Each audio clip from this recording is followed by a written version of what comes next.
Sexta-feira, Lu, é o dia do nosso quadro Curtir e Não Curtir. Um espaço para a gente analisar os principais fatos da semana. Então quem fala com a gente é o padre Rafael Vieira, diretor-geral da TV Pai Eterno, que faz o contato com a gente via Skype novamente. Seja muito bem-vindo aqui na TV Aparecida. A presença do senhor é uma alegria para todos nós participando desse quadro, Curtir e Não Curtir. Como é que o senhor está? Tudo bem? Tudo bem, Eduardo, Luara, a todos. Nós estamos bem e satisfeitos de poder participar com vocês.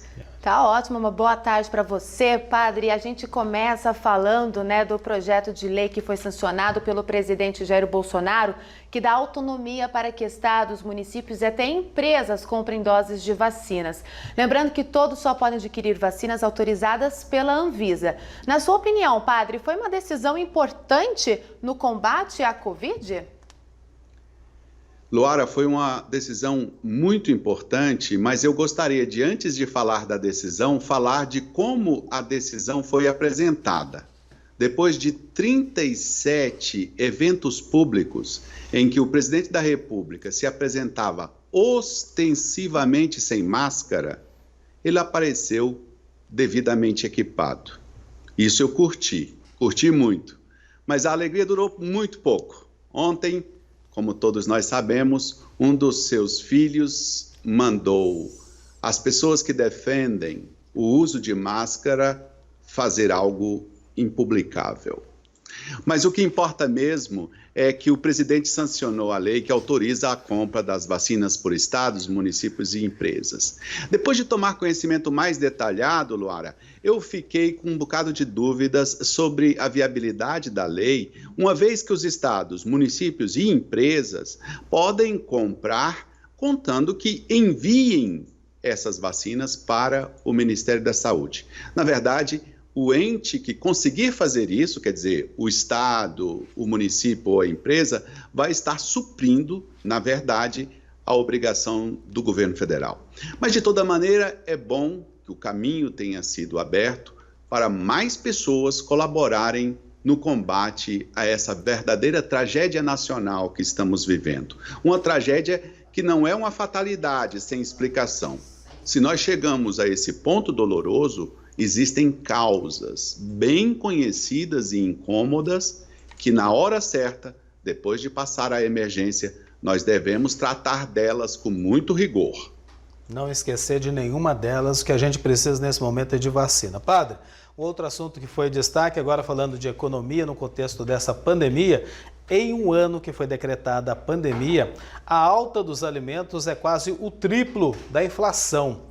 Os alimentos estão 15% mais caros, segundo o IBGE. A gasolina, que tem sofrido uma sequência de altas, pressionou os reajustes que atingem diretamente as famílias brasileiras. Só em fevereiro, a alta alcançou 0,86%.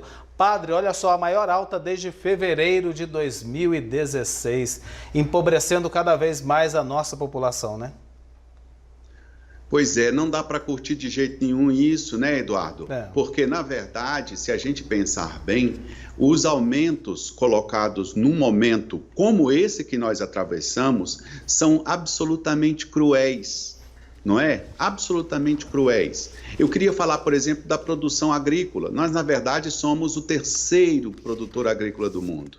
Nós só perdemos para os Estados Unidos e pelo conjunto dos países da União Europeia, não é? Eu até pensei um pouquinho sobre esse não curtir, sobre essa notícia, e me lembrei, não sei se você se lembra, Eduardo, que em 1500 o Pero Vaz de Caminha escreveu uma carta ao rei Dom Manuel. Ele dizia assim: aqui em se plantando tudo dá.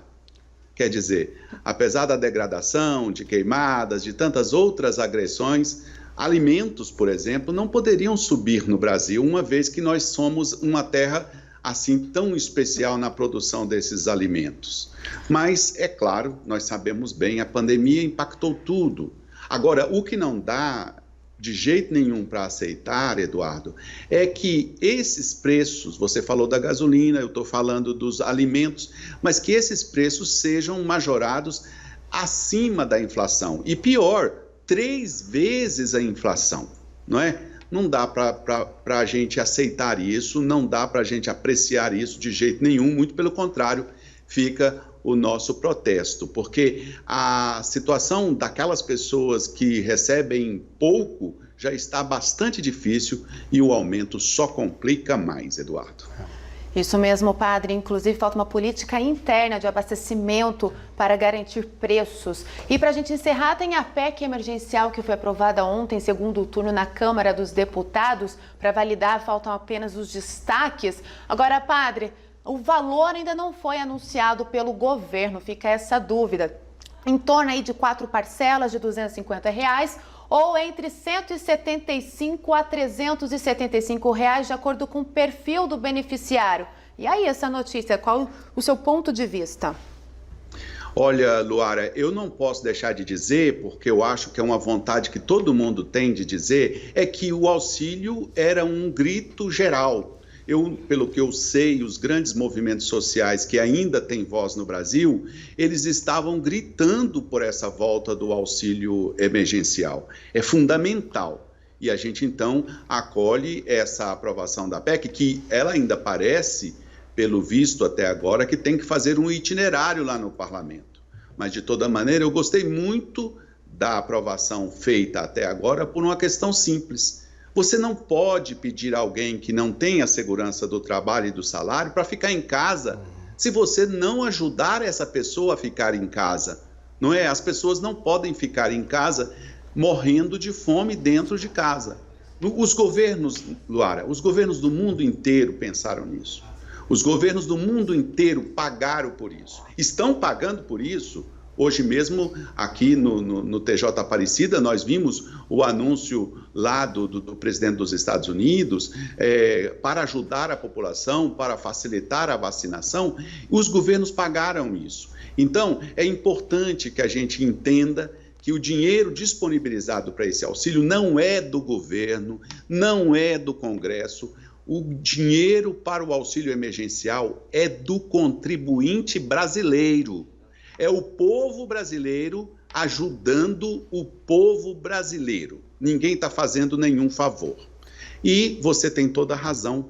Pelo que já foi anunciado até agora, porque ainda não foi regulamentado, o valor que estão dizendo que vai ter as prestações do auxílio emergencial é absolutamente ridículo. Padre, muito obrigado pela participação. Nós curtimos muito a presença do senhor mais uma vez aqui no TJ Aparecida. Eu quero agradecer e também desejar ao senhor e para todo mundo aí de Goiás o nosso querido abraço e um ótimo final de semana, viu? Muito obrigado, Eduardo. Nós desejamos a mesma coisa para você, para a Luara, para todos os telespectadores da TV Aparecida. Um feliz e bom final de semana. Amém. Muito obrigada. É isso aí.